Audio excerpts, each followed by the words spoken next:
We left the last episode dining outside at the Worm's Head Hotel, overlooking beautiful Rosilly Bay at sunset. It's the following morning and we're up just after sunrise.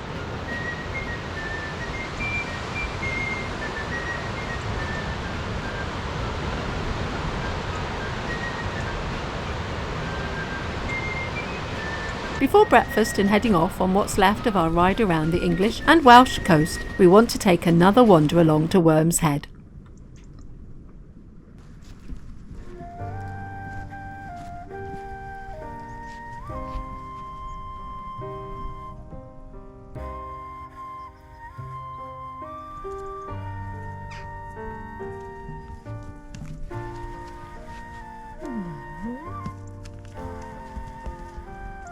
He's going somewhere. Worm's Head is a tidal headland of 3 islands. The word worm derives from the Old English word for sea serpent. The string of islands is approximately 1 mile long and at its widest point 200 yards. It is only accessible on foot for 2.5 hours either side of low tide, and the currents are very dangerous.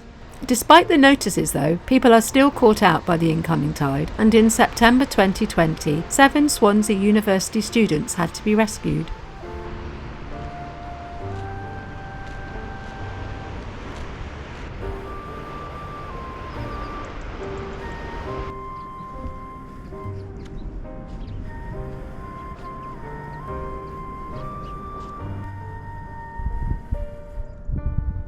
Well, they say it's the early bird that catches the worm.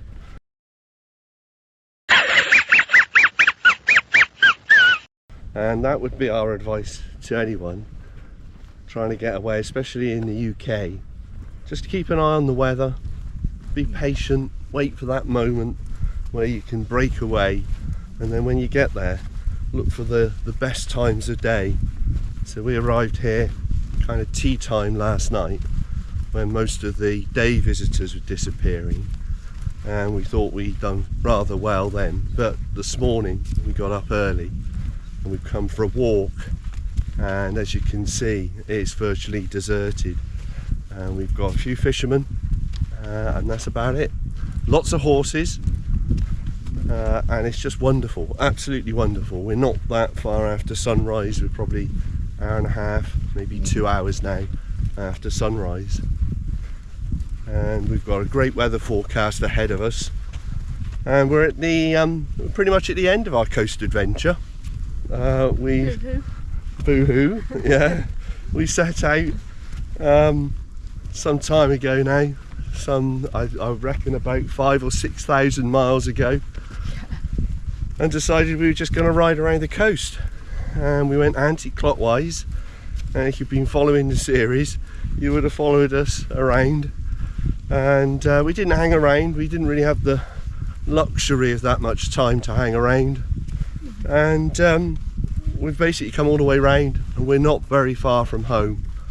The quickest route home probably only about an hour, 2 hour max away, and we're just going to leisurely make our way along the rest of the coast and really enjoy this last stretch. So we hope that you'll join us and enjoy the ride with us. Thanks for watching anyway, and please like and subscribe.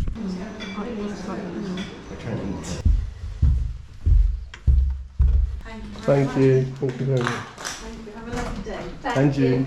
Bye bye.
We're coming down into the little village of Port Island.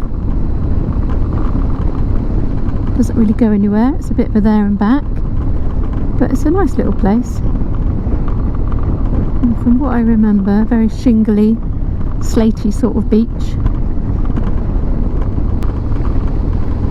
The sea is glistening out there with the sun on it. Look at that. Looks like a mirror. Gorgeous.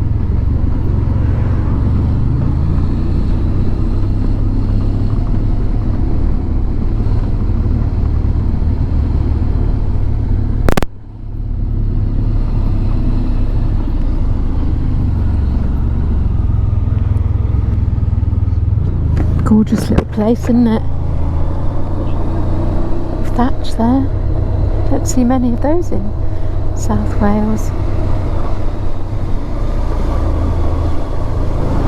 Lots of vans.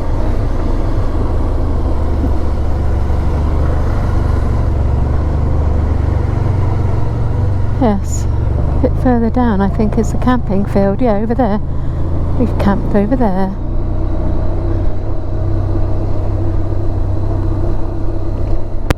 I've had many family holidays here, from being a child to having my own children.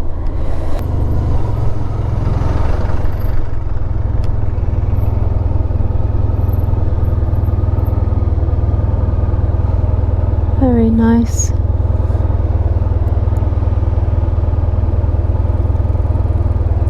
Tide is out. When the tide is in, and when it's out, it exposes quite a lot of rocks out there. There's a bit more of a beach over there, isn't there? Always coming towards us. Oh, is it a hang glider or a microlight? Paraglide. Looks like a microlight, doesn't it? It's got... Oh, I don't know. Has he? Gosh.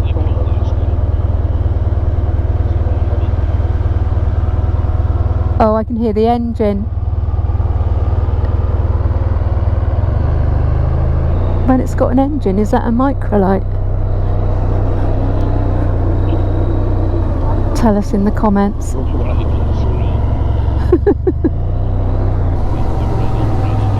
Where are you going? This is not the way. Are you just exploring?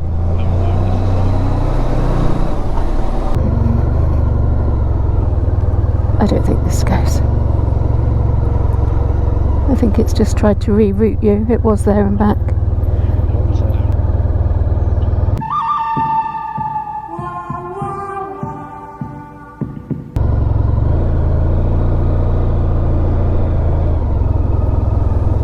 Jared and I are trying not to have a domestic.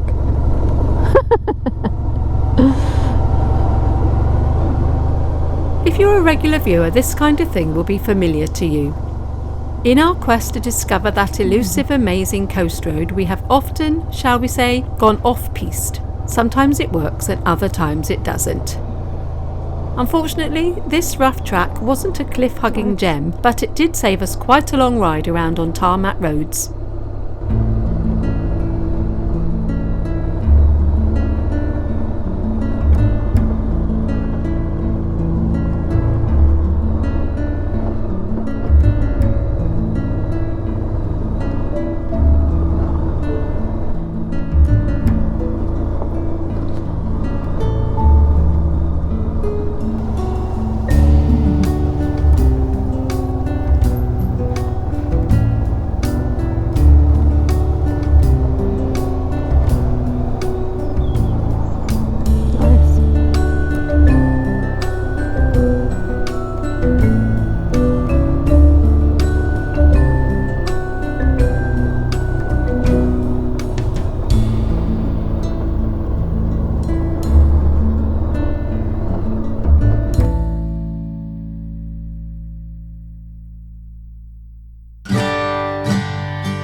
been this way to Oxwich before. This is a popular family beach, isn't it? It's not really a surfing beach.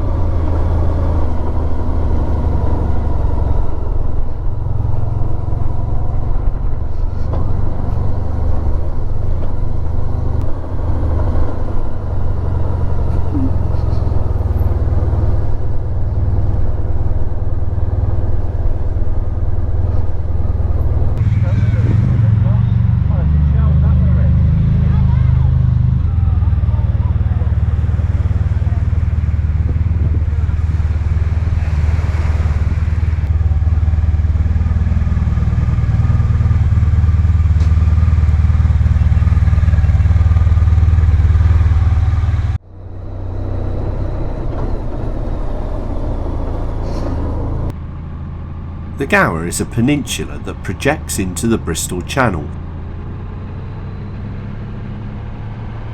In 1956 it became the first area in the United Kingdom to be designated an area of outstanding natural beauty, and it doesn't take long to see why. For its relatively small size, it has a disproportionate share of absolutely amazing coastline. On our trip, we've often had to concede that the best way to see the coast is on foot.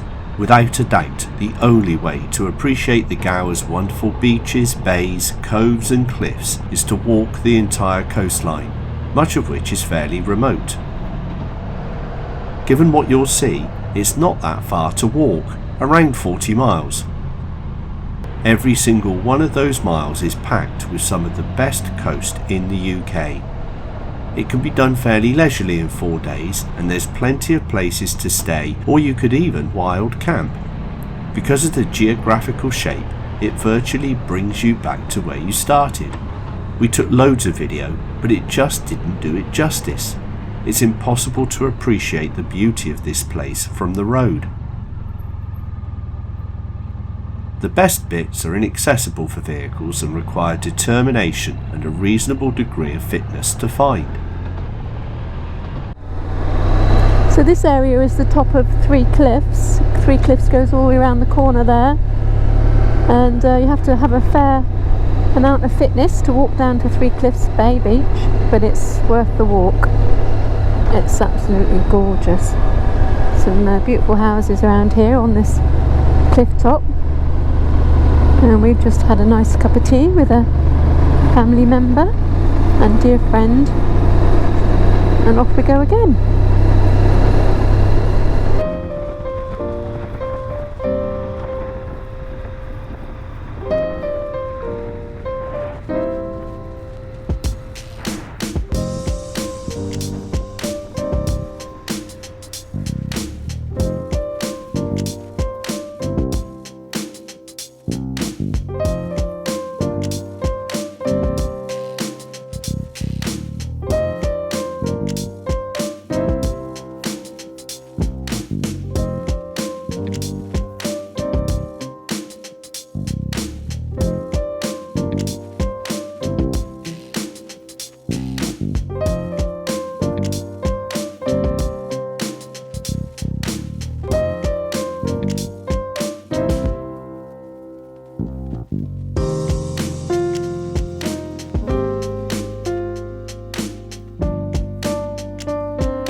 Swansea Bay. And if I turn the camera around, we can see the little pier at Mumbles Head. Say again? Why is it called Mumbles? Are you mumbling? What? Yeah. Why is it called Mumbles? Oh, I thought I had something wrong with my intercom, but you're just playing silly twits. Why is it called Mumbles? I haven't got the faintest idea. Do you know? No. Apparently it's called Mumbles because the two islands look like a pair of women's breasts, so named by French sailors. Presumably, upon seeing the islands, they exclaimed, "Regardez les mamelles."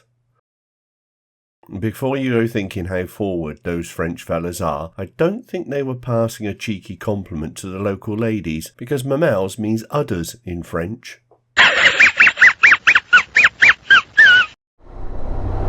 How interesting. Discover something new every day.